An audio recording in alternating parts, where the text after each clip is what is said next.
everyone, welcome to Studious IELTS. My name is Surinder Chaudhary.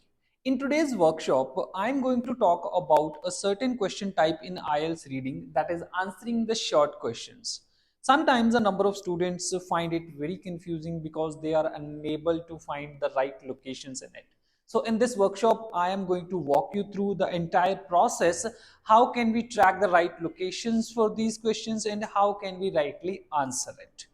All right, for this workshop, I have taken a particular passage that has appeared in actual IELTS examination, which is entitled as BOVID. So in this, there were some questions that were asking you to answer short questions, and these were the questions I am talking about. So there are 5 questions which are asking you to answer it in no more than 3 words, because instructions are really important. If you miss that part, you might end up writing more than prescribed number of words, and that is going to harm your score as well. So here we have 5 questions, and our first task should be to find the right locations for these questions. So I always suggest my students to read the text in skimming and scanning method first of all. If you do that, it's going to be absolutely easy for you to track the right location for these questions. And once you are solving your questions, then you should go for in-depth reading. So I have skimmed the text, and due to that skimming, I am able to find the right text to answer my question. So let's go through that. Okay, first of all, we are going to talk about our question number 1. And the question number 1 says, what is the smallest species of bovids? So during my skimming, I got to know that where bovids are generally talked about and where they are being categorized into sizes. So I will directly go to that part of the text, and you can read the highlighted text with me and you will find your answer by yourself. It says, however, the bovids show great variation in size. The gaur can weigh as much as 1000 kilograms and stands 2 to 3 meters high at the shoulder.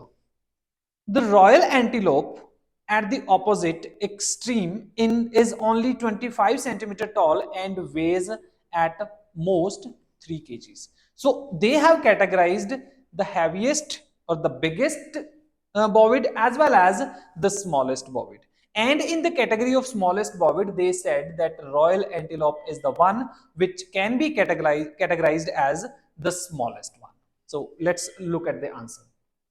All right, this is our answer, that if you are supposed to categorize the smallest bovid, it will be royal antelope, because it is the extreme opposite of the biggest one. And the extreme opposite can go to 25 centimeters only if we talk about its height, and its weight cannot go beyond 3 kilograms. So this is how we will find our answer number 1.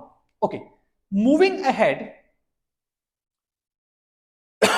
we are going to talk about question number 2. Question number 2 asks us that which member of bovine has died out. So as I skimmed and scanned where bovine were described, I will go to that part directly. And according to that part, you can clearly read its entire description.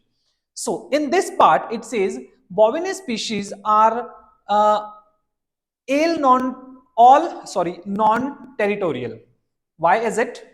As the ancestors of various species of domestic cattle, banteng, gaur, York, and water buffalo are generally rare and endangered in the wild, while another ancestor, auroch, has been extinct in the wild for nearly 300 years. They are talking about bovine species, and out of these, some are endangered, they say, right? But there is one particular which has gone extinct approximately 300 years ago. So extinct means that has been removed or that has disappeared or died out. So this is one which has died out among all bovine species. So auroch will be the right answer for question number 2. You can clearly establish the connection by yourself by pausing the video, and you will find your answer very correctly. Moving ahead, Now we are going to talk about question number 3. Question number 3 asks you what helps Sitatunga move quickly on swampy lands. What is helping this particular species to move quickly on swampy lands? So if I have to find out the swampy land part where their ability have been described, I will directly go to this prescribed text. This text says several species of antelope have adapted to living in the mountains and rocky outcrops, and a couple of species of antelope are even semi-aquatic, and these antelope live in swamps. This is obviously the swampy area. For instance, Sitatunga has long splayed hooves that enable it to walk freely and rapidly on these swampy grounds. So what is that particular body part which is helping it to move rapidly and freely on these swampy grounds? It is long and splayed hooves. So we are allowed 3 words, so we will give this whole description in our answer. Long splayed hooves. So this will be my right answer. Moving to question number 4, because I have also added the text associating with question number 4 in this slide. So we will also answer it before moving further. It says, where can Barbary sheep survive? So obviously Barbary sheep is my keyword. I will directly go to that part of text where Barbary sheep has been talked about. And that part is right here in front of you, which has been highlighted already. It says Barbary and Bighorn sheep have been found in arid deserts. What is their actual habitat? That is arid desert. So according to me, Barbary and Bighorn sheep will survive in this area that is known as arid deserts. They have also made a contrary connection by saying that while Rocky Mountain sheep survive high up in mountains and musk oxen in Arctic tundra. So this is something that I have to focus upon. Barbary sheep and arid desert is that habitat I have to focus upon. So according to question number 4, the right location for Barbary sheep to survive is arid deserts.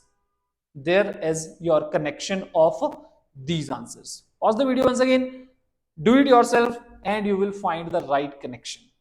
Now, moving to question number 5. Okay, question number 5 asks me that what is the only survivor of Antilocaparidae? Antilocaparidae is another kind of species, and we have to talk about its only surviving, you can say, further type. Right? Okay, it says the progon is the only living member of the subfamily Antilocaparidae in North America. Easiest as they can give. You can clearly see if you find this location, Antilocaparidae, and its description, you will find that progon is the one which is considered to be the only living species out of them. So this is how we will answer our question number 5. No doubt these might be a little tricky for some of the students, but if you can make the right connection between what the question is asking of you and where that exact thing has been described, you will eventually find it out. And for that, the most important part, mind you, is skimming and scanning. Please do that very carefully, do that very rapidly, so that you don't have to worry about finding the locations in a hurry, because with proper skimming and scanning, you already know your locations and you don't have to worry much about it. Otherwise, you get confused that if you don't skim and scan, you get confused that where do I find this? That's all from this type of questions. Thank you so much.